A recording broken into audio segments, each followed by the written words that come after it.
欢你。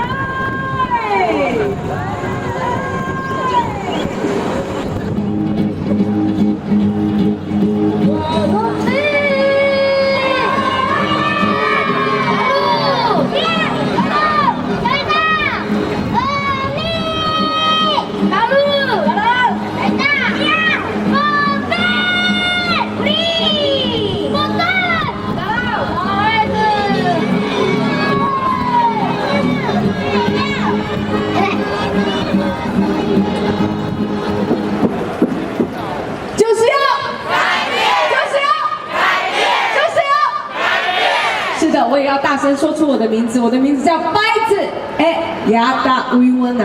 是的，我的妹妹比较可怜，我的妹妹高蕾雅小姐，她的名字叫殷木有亚达维温娜。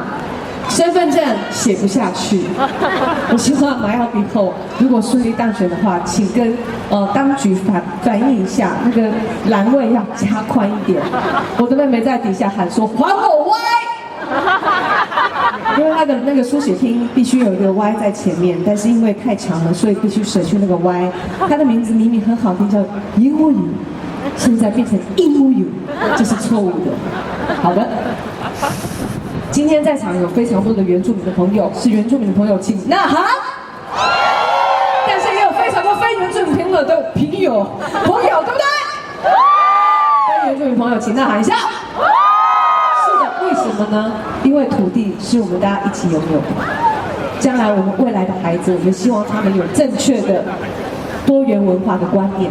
希望你的孩子跟我的孩子生出来之后，他会说：“妈，我认识个中族的女孩，她个性真是温柔啊。”然后，爸，我认识个阿美族的男生，他长得非常壮硕，非常的澎湃，非常的热情，能够说出每一个族群不同的个性、不同的灵魂。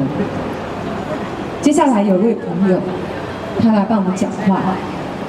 他不是原住民，但是他是大家心中的宝贝。哎呀呀呀呀呀！